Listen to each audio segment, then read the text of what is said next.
Well, hi, it's wonderful to be back with you, and I apologize for the technical difficulties that they're having here, but trusting that God will redeem the time for you this afternoon and hopefully get a little rest and spend some time with your colleagues, maybe in fellowship. I'm excited to be able to share with you this session, which is Flourishing Classrooms, Students and Teachers Learning Together. So I shared this morning in the keynote regarding our 5 domains of flourishing. So we talked about purpose, relationships, teaching and learning, expertise and resources, and well-being. And where we are focused for this session is on the teaching and learning domain. So just to remind us, teaching and learning, that domain, the description is a school culture in which educators are committed to ongoing learning and improvement, is linked to flourishing not only for the school and for educators, but also for students. So we're going to unpack that a little bit in the session, and also we'll get practical on some ways to implement some different strategies and approaches that will be linked to greater flourishing outcomes. So I love this quote, when you teach, you learn. And this is essentially what we're going after in this domain, and what we have seen, that there's this reciprocity. And I love this word. Reciprocity means mutual action and reaction. And so the idea, what we've seen emerge in the research, is that there's this reciprocity between teacher learning and between student learning. So they're actually related. And when we have teachers that are learning and are growing, that actually is related to students learning and growing. And so we'll go ahead and we'll unpack a little bit of that in this session. So again, I want to share our various constructs here that we saw and I unpacked for us today. So feedback, collaboration, systems thinking, data-driven improvement, professional development, outcomes focus, culture of improvement, individualized instruction, best practice orientation, engaged learning, and behaviors for learning. So just to go through the definitions of these a little bit more deeply than we had an opportunity to this morning, we'll really unpack these, and then we're going to focus on a couple and dive a little bit deeper. So let's start by defining some of these constructs. Again, the first is feedback. So this is a really important construct. Actually, it was the most important construct for teachers, as I mentioned. So feedback is given regularly to facilitate adjustments in real time. Collaboration. This is learning from and with others drives and inspires better teaching. So this could be something like co-teaching, team teaching, co-planning, things of that nature. We talked about systems thinking, and so this is when planning for change, the potential impact on the school, the classroom, the students, and the overall system are considered. This is really important because we've talked about the school being an ecology. So when you make a decision over here, it will have an impact over here. I think a lot of times in our classrooms, we tend to think of them as kind of contained units. You know, sort of oftentimes classrooms have 4 walls, although I've seen some really amazing schools, particularly in Canada, where that's not the case, where there's sort of these open classroom settings, which is wonderful. But we tend to think of them kind of in these discrete units. And even though we may think of them like that, our students don't experience them like that. And that's really important to be thinking about, that when we make a decision over here, it's not an isolated decision, that in fact it's going to ripple throughout the entire school. And that's not always a bad thing. How can we intentionally harness that for learning and for growth? Let's talk about data-driven improvement. Data is used to gauge school results and effectiveness, determine goal attainment, and address problems that the school faces. I think this is a challenge for us oftentimes because we're so busy with the day-to-day of instruction, the day-to-day of working with students and meeting needs, that the last thing we have time to do is actually to look at data and help that inform changes that we might make or decisions that we make. So it's really important for us to be thinking about how we provide time, how as teachers you get time to look at data, how you can interact with it, and also not just how you can use things like static data, like end of the year scores and things of that nature, but also really formative data throughout the year that can actually have an impact. It's more proximal, if you will, or closer to the learning than what we might call distal data, which is further away. So that end of the year summative test or something of that nature. So it's really helpful to start thinking about how you do that formative assessment and actually engage students in that as well. Professional development. We call this PD for those of you in the US. For those of you in Canada, I think you often refer to it as Pro-D. So PD or Pro-D is provided on site and is subject or role specific. A lot of times, I think schools that utilize faculty or ask faculty to help co-plan the professional development, that tends to be very effective because there's that sort of felt need by faculty and they're able to address it. So if your school isn't doing that, that might be something that you might propose, that perhaps as teachers you might be able to come up with some various sessions and things that you would be interested in learning. Outcomes focus. So this is process does not matter if it isn't producing results, and change is distracting if it doesn't lead to increases in student achievement. I'm sure that you have felt this as a teacher. Let's be honest that maybe every year there's some changes or new curriculum or new rubric or new testing or something like that, and it can be overwhelming. And so I think that the question of if we're going to add something new, what are we going to drop? And if we're adding something new, how can we stick at it long enough so that we can actually assess whether or not it is working and making a change? I know certainly in the US, the educational system, we call them fads, or there are a lot of quick changes and various state requirements and things of that nature. So the wonderful thing is that you can really sit down and ask, okay, what these changes, how are they actually impacting our students, and are we able to sustain them, or do we need to potentially drop things to keep them going? We also have a culture of improvement, so this is focused on the future. The school is continually improving and makes necessary changes to improve. You know, I think culture is sort of what happens when you're not around, when the person who's in charge is not around. It's sort of those values, those beliefs, those norms, and we'll talk about culture a little bit later, more in depth. But this is really sort of what the ethos of your school is. Is your school known as a place that's growing and improving? Not necessarily for improvement's sake, but to be closer to fulfilling its mission. Individualized instruction, students are helped to figure out how they learn best and to identify their natural strengths. I mentioned this morning. Oftentimes when we get a test back, what do? We look and see what we did wrong and or got incorrect. And while of course that's our natural tendency, it is helpful to look and say, hey, what did we actually get right? And for our students to be able to say, what did we actually learn? What is it that we know versus what we don't know? How do we focus on what we do know and then use that to scaffold for future growth and future learning? Best practice, keeping up with best practices is prioritized and resources for doing so can be identified. Again, this is subject matter specific, so I think I picked on chemistry teachers this morning, so I can go ahead and pick on, let's see, early literacy specialists, that you're accessing journals and you're able to sort of keep abreast of what's going on in your field as to what the best practices are, new and emerging practices, things of that nature. We talked about engaged learning this morning, where students engage in activities that nurture critical thinking, evaluating information, and problem solving. So this is that deeper, real-life, authentic learning. I did mention that what we did find is that in schools where this is happening, teacher turnover is drastically reduced. Again, that's not causal. We don't know why that is, but it is correlational. So it does suggest, again, that there's this reciprocity on some level between, we said teachers learning and students learning, but also students learning and teachers learning and being satisfied and happy with where they're at. And finally, behaviors for learning. Again, in North America, we often refer to this as classroom management, but this is the classroom is orderly and well managed, and teachers are organized and consistent in supporting student behaviors that contribute to learning. And again, that's the change in nomenclature there, that when we talk about behaviors for learning, it's more of a positive. So how can we talk with students around what behaviors could you engage in versus how do I have to manage what you're doing? So what behaviors could you shift to or could you do? What would be more effective here that would actually increase your learning? So it is sort of a little bit of a word choice, but at the same time, I think it is a little bit of an orientation for us to think about.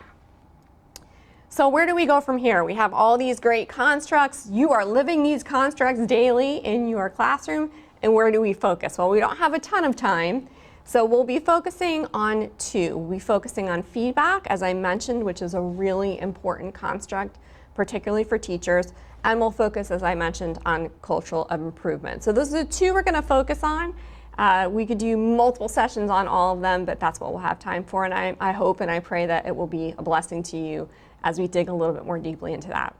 So let's start off with feedback. My husband, who's a very wise man, often says to me this quote, "Feedback is a gift." So if I get feedback from colleagues, from a superior, from my children, from other people, that feedback is a gift. And I do fundamentally believe this, that if someone's going to share some feedback with you, that if we look at it as a gift, that helps us to be more receptive. But one of the things I'd clarify here is that not all gifts are created equal. So for example, take a look at this gift. Okay, this is an Apple Watch. Think about the usefulness of this. Think about what you might do with this, what type of a gift this is, right? Think about this gift. For those of you who are not familiar, and I did ask some of my Canadian colleagues a little bit earlier, and they said that absolutely the Christmas Story movie is well known and beloved in Canada, even though it was filmed in Cleveland, Ohio. So this is Ralphie from A Christmas Story, and his aunt apparently continued to think that he was 2 or 3 years old and sent him this bunny suit for Christmas. So this illustrates, I know it's silly, I know it's a little hokey, but it really is meant to get you thinking about this question, which is, what are the differences between these two types of gifts? So what I'd like to do is just pause for a minute, give you a couple seconds. Again, I know it's silly, I've done this with hundreds of educators, and I just want you to think about, in your small groups, your colleagues, what is different between these two groups? So go ahead and take a couple minutes and do that. Well, welcome back, and I hope that you had some good conversation around what the differences between these. I'll tell you a few differences that I noticed. The one on the right, obviously, is much more useful. It's very agile, it's customizable, it can be built to really suit the needs of the individual. The one on the left is definitely a one-size-fits-all. Also, the one on the left is kind of given by somebody who doesn't really know what the individual needs. And there are a lot more differences that we can point to, but I think you get the idea that not all gifts are created equal. I love the scripture, Proverbs 19:20, "Listen to advice and accept instruction that you may gain wisdom in the future." And so the scripture is really putting the onus on the person who's listening and saying, hey, you need to listen to advice that's given to you, so accept feedback. But I also love this scripture, Proverbs 15:31. "The ear that listens to life-giving reproof will dwell among the wise." But I want to draw your attention to something that you may never have noticed before in the scripture. Life-giving reproof. What that suggests is that there is reproof that is life-giving, and there's some reproof that may not be life-giving. So although the onus and the responsibility for learning and growth clearly lies with the individual, it's conditional on our giving feedback that is truly life-giving.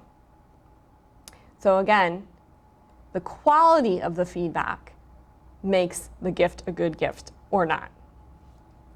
Here's our construct again. Feedback is given regularly to facilitate adjustments in real time, and the number one teacher construct.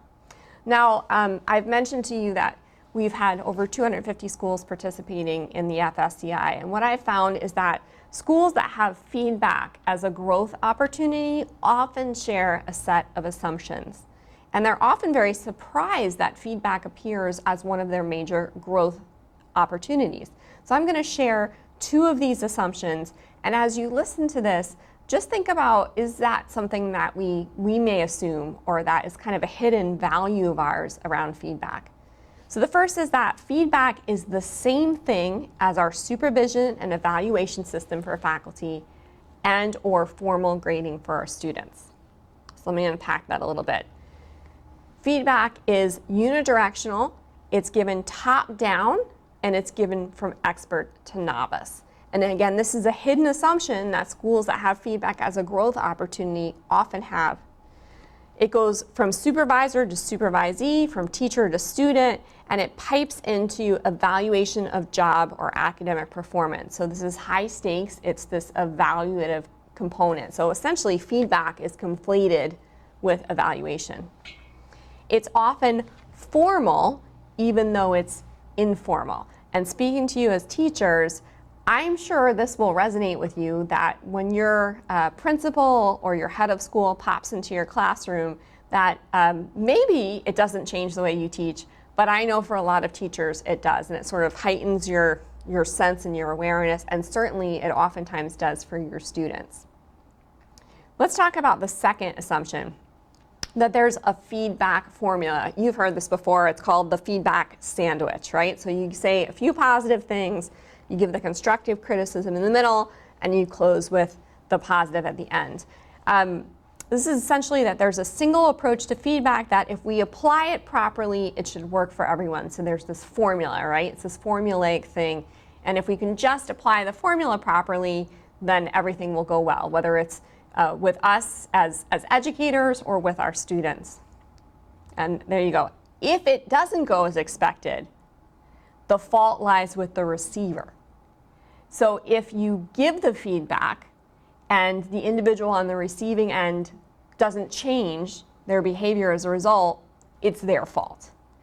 And so these are some of these assumptions, again, that are shared by schools that have feedback as a growth opportunity. So this is an area for them to grow. So I'd like to talk about rethinking these assumptions. And there was an article that came out through Harvard Business Review back in 2019 called The Feedback Fallacy. And if you haven't read it, you can access it online for free. I would highly recommend that you get this because it's actually formed a bit of a kind of a revolutionary view that's sort of making its way through business and now making its way into education. And what the authors did is they looked at all the research. They did a meta-analysis and their own work on feedback. And I'm going to read to you a summation of what they found, and then I'll pull some bullet points out from it. They found that we as humans do not do well when someone whose intentions are unclear tells us where we stand, how good we really are, and what we must do to fix ourselves. We excel only when people who know us and care about us tell us what they experience and what they feel, and in particular when they see something within us that really works. So let me break that down a little bit for you. Good feedback is given by people who really know and care about us. Now the reality is that somebody can really know and care for us, but we don't feel that they do. So it's important that that individual who's receiving the feedback really feels like they're known, they're cared for, and they're loved by the person who's giving the feedback. The second is it focuses on what those people experience and feel instead of a checklist. And I would call this a checklist or an ought list. So this is a tricky one, right? Because a lot of times, for supervision and evaluation for faculty, there's a checklist. Or for our students, there's a grading rubric. And at this point, it's really important to say, I'm not suggesting by any means that you throw out either of those. I think there's certainly a place for checklists, and there's certainly a place for all these grading rubrics, et cetera. So they're very helpful and they're wonderful. We're not talking about throwing those away. We're talking about how do we add in useful feedback potentially on top of that. If you wanted to replace it, that's up to you, but please don't hear me saying we need to stop doing checklists and grading rubrics. That's not what I'm saying. I'm talking about how we can actually do a better job of providing that real-time authentic feedback. And finally, it's centered on things we're already doing that really work. Again, pointing out strengths, which then we can leverage to improve. So here's a question to consider. You've got these good feedback pieces again, coming from people who really know and care about us, somebody who's going to focus on experience and feeling, really kind of those qualitative aspects versus, you lost 2 points because you did this, or 6 points because you did that, or I had this checklist and I didn't see these things. Again, not saying those are not bad things to do, good, but not talking about the same thing here. And really is focusing on what really works. So my question for you to think about is, who could do this best? Think about this as a teacher. Who would do this best for you? And for your students, who might potentially do this best for them? Well, I'd like to suggest, and the research would suggest, that one of the best group of people to do this for you and for your students is peers. So if you look at this book, Reframing Teacher Leadership by Douglas Reeves, and I would recommend this book, it's a great book. This is focusing on faculty, and this is what he says. Although many research conclusions are equivocal, the results of this study, and he shares the details, are clear and striking. Teachers not only exert significant influence on the performance of students, but they also influence the performance of other teachers and school leaders. The most important finding of the study is that the direct observation of the professional practices of teachers by teachers must become the new foundation of professional development. So again, he's not talking about supervision and evaluation, he's talking about learning and growing, and this idea that as teachers observe and sort of create this shared instructional language and are popping into each other's classrooms and collaborating, that actually is effective Pro-D, effective PD. I love this quote by Carol Ann Tomlinson. For teachers, as for students, the most effective evaluation comes from someone who sits beside us and helps us to grow. Who sits beside you as a teacher and helps you to grow? Who sits beside your students and helps them to grow? Sometimes that can be you as a teacher, sometimes it can be your principal or your supervisor. But are we leveraging, are we enabling peers, both of us as faculty and student to student, to sit beside us and to help us grow? So I'd like you for about 10 minutes to focus on these discussion questions. If you're with your group in your school, you can discuss them with your group or your colleagues. And if not, just spend some time reflecting on them. The first question is, in our school culture, how closely tied is feedback to formal evaluation processes for faculty and for students? So are they the same thing? Is the only time our students get feedback when they get a grade? Is the only time you as a teacher get feedback when you get a formal observation? How closely tied, or are there other times that you get feedback? Are there other ways that your students get feedback? Where would you put it on the continuum? The second question is, how can we better utilize peer feedback as a faculty? So how could you spend time together as faculty giving each other feedback? How could that happen?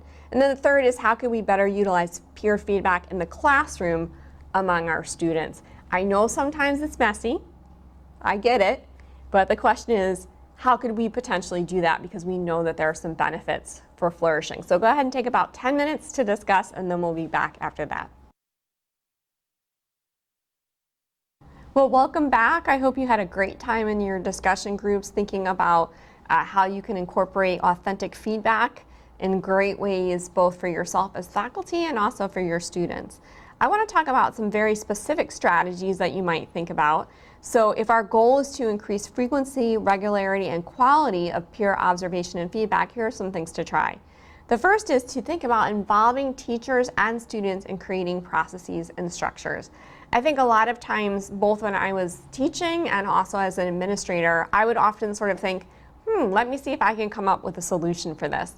And a lot of times I failed to ask my students, or I failed to ask my teachers to be a part of that process. So invite students, and if you're an instructional leader, invite your teachers into thinking about different processes and structures you can use for good feedback.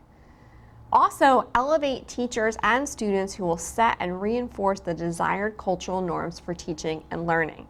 So a lot of the times this might not be the student that gets the A per se. It might not be, even if you're an instructional leader, it might not be the teacher who,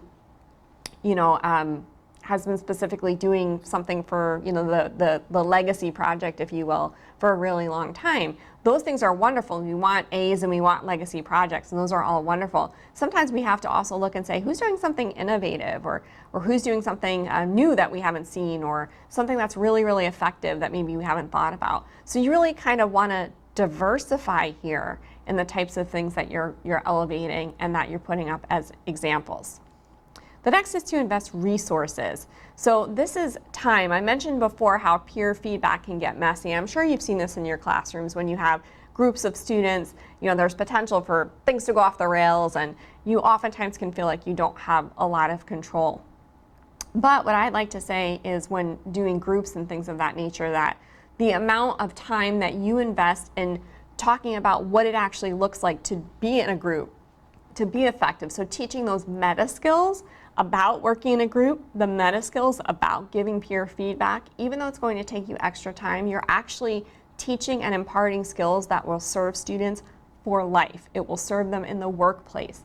It will serve them in their families as they move through life. So even though it takes time to do, it's a worthwhile endeavor. It's not always just about the task completion, so getting that particular project done or getting the feedback quickly, but how do we actually teach those skills for life, how to give good feedback. Imagine if our students could walk away from our schools with that gift, what a gift to their colleagues that would be, what a gift to them as parents to give to children. So it's worth the time, even though it's going to take time. And also targeted training.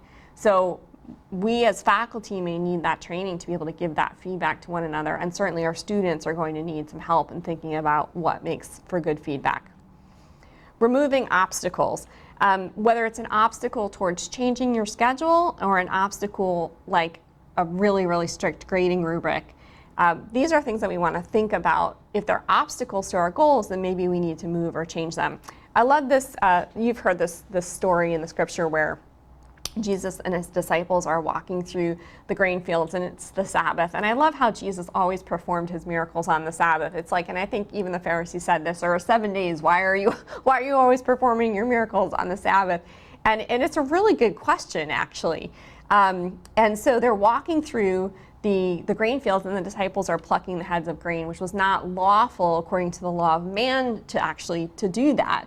The Pharisees were saying, well, you shouldn't be doing things like that during the Sabbath. And Jesus makes this amazing statement, which is man wasn't made for the Sabbath was made for man. And then of course he goes on to say, and I am the Lord of the Sabbath. And I think we jump very quickly to the I am the Lord of the Sabbath because it talks about the lordship of Christ, which of course is a very important part of his statement, and forget the first part, which is that the Sabbath was made to serve man, to serve mankind, to give us rest, to help us. But if we're going to starve, as his disciples were going to, then that no longer serves, and that is a greater priority. We are not born to serve the Sabbath, it's the other way around. And if I can be blunt, our schedule is the same way. So is our master schedule helping us to facilitate learning, for faculty to facilitate collaboration, to enable these kinds of great exchanges and so forth, and time for feedback and time for peer observation? And if it's not, then we should probably change it. If it's not, then we're probably serving our schedule more than it's serving us. And the same thing with grading. If we're really tied into a grading rubric or a certain percentage of tests or things of that nature, and that doesn't give us the time that we need to maybe go deep in a subject or enable folks to give, or students to learn how to give peer feedback, then maybe we need to change that because it's not really serving the greater purpose. So I love that story of Jesus and the Sabbath. And then finally, stick to it. It will take time to reshape classroom and school culture. I talked about this a little bit earlier, that oftentimes every year we're kind of rushing to do these new things and just adding and adding and adding. And really oftentimes what we need to do is pick something and stick with it. That doesn't mean we don't refine it or change it and improve upon it, but it's oftentimes more effective. It's kind of almost like exercise or like eating well. You could exercise or eat well for a week and sort of be like, I'm not really seeing the results, and then stop or try something new. It's going to take a certain amount of time, some stick to it, to actually see the fruit and to reap the benefit. The last piece on feedback, I love this scripture, and this really, really shows that reciprocity, if you will, between the listener's ear and life-giving feedback. A word fitly spoken is like apples of gold in a setting of silver. Like a gold ring or an ornament of gold is a wise reprover to a listening ear. So you see both, that's Proverbs 25, 11, 12. You see the fitly spoken word, the beautiful apples of gold, the setting of silver, and then the wise reprover is also precious to the listening ear. So it's that both and. So may we have that both and in our feedback, both for ourselves, faculty as colleagues, and also for our students. So we're going to move on from feedback now to our second construct, which is a culture of improvement. So again, the definition of culture of improvement is focused on the future. The school is continually improving and makes necessary changes to improve. And I said we were going to talk a little bit about what culture is. I actually love this quote. The heart and soul of school culture is what people believe, the assumptions they make about how school works. So for the rest of the time we have together, which is not much, we're going to be talking about what you believe and the assumptions you make about how school works, how your classroom works. So let's talk about some of those assumptions. And probably one of the most famous in recent years of looking at beliefs and assumptions is Carol Dweck's work, which is fixed versus growth mindset. So we talk about sort of the difference between those two, and you can see this chart here that people have essentially two different ways, either fixed or a growth mindset about how people learn and about who they are and their identity.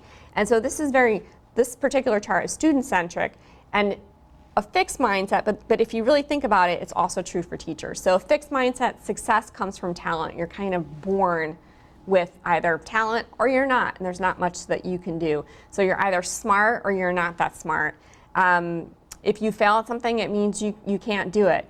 Feedback is a personal attack. We just talked about feedback.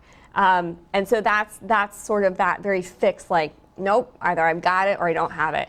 And then there's growth mindset, which is that growth is always going to involve effort. We can grow in our intelligence. We can grow in our proficiency. We look at challenges as a chance to grow. So when we fail at something, it's not that we're a failure, it's an opportunity for us to grow. Feedback is there to help me grow, and it just helps to eliminate, if I'm frustrated, I'm going to push through and I'm going to keep trying. So what they're actually seeing, and this is fascinating, you may have heard that, is that teachers' beliefs about these are actually have an impact on students' beliefs. So there's again that reciprocity. So we have to ask ourselves as teachers, what do we believe about our students and how they grow and they learn? But what do we believe about ourselves and how we grow and we learn? And I think it's sort of popular for us to say, oh yeah, we know about fixed mindset and growth mindset, and we have a certain approach for our students, but what about for ourselves? What about for ourselves as educators? How do we keep thinking of ourselves as growing? How do we think of ourselves as our classrooms almost as kind of labs, places to try things, places to fail ourselves as teachers, and then to try again and to continue to learn and to grow, and maybe even to learn from a colleague or for people at a different school. I'd love to share this, Redwoods, A Parable of Classroom Culture. So I actually looked online because I wasn't sure, and here in BC there are in fact redwoods. I'm familiar with California redwoods, so there's a picture on the left of people out in Surrey giving a giant redwood a big hug, and then Cathedral Grove on the right, which of course is in Vancouver Island. And so I want to talk about redwoods as a parable for classroom and school culture, and I'm going to show you an inspirational video about redwoods and about how they grow. And as you're listening to this, think about your school.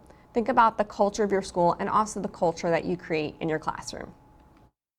So we're sitting in this magnificent cathedral of towering redwood trees, and some of them up to 200-300 feet tall, and in the center where I'm sitting actually represents the size and the girth of the original tree that was here. And all of these giant ones around us were little seedlings and saplings that have grown up. But the interesting thing about these redwoods, and as tall and as stately as they are, they're very shallow-rooted trees, and they rely heavily on being connected in community. All their roots intertwine and hold each other up, so that when the storms that come howling through the Santa Cruz Mountains and the winds are blowing and all that, they have this strength of community that holds them up well together.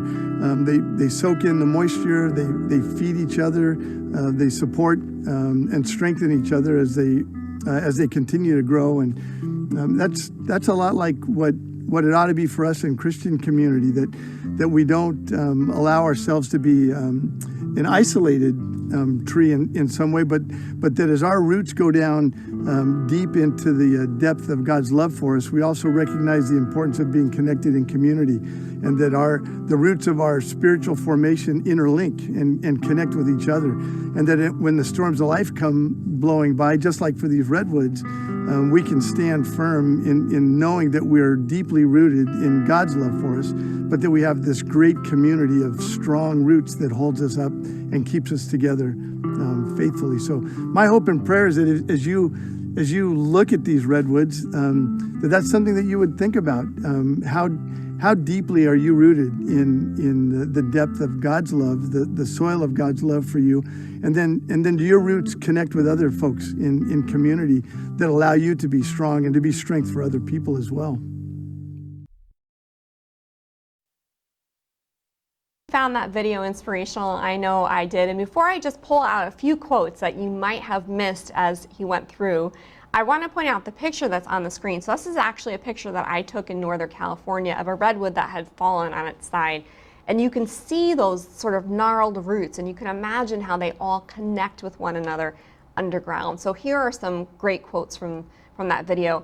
Redwoods rely heavily on being connected in community. All their roots are intertwined. And again, you can see that here. When the winds and the storms come, they can hold each other up. They soak up the moisture. They feed each other and strengthen each other as they continue to grow. What a beautiful picture. We are deeply rooted in God's love for us, but then we have this great community of strong roots that holds us up and keeps us together faithfully. What a beautiful picture of flourishing school and classroom cultures. So classroom cultures marked by growth and improvement must be intentionally developed, fostered, nurtured, and protected. It doesn't happen by accident. And in fact, if we aren't attending to it, if we aren't nurturing and protecting our classroom cultures, oftentimes they won't go in the direction of flourishing. So actually, here's a very sad picture. This is a redwood in BC that was actually logged, and you can see a picture of a young girl sitting at the base of that tree. And of course, that's a sad picture. And I know there's actually a tremendous effort in BC to protect the remaining redwoods and sequoias that are here. But this is really a reminder of us that we need to continually protect and nurture and grow these healthy cultures in our classrooms and schools. By way of contrast, on the right, what you'll see is a picture of little redwood saplings. They're quite small. I'm not even sure I would identify them as redwoods if I saw them, but they are being intentionally cultivated, and they will be planted to try and replenish some of the forest here in BC. And pushing the parable and the metaphor again, we build cultures that are growing and educators and students who are thriving when we take a growth mindset for ourselves and our students.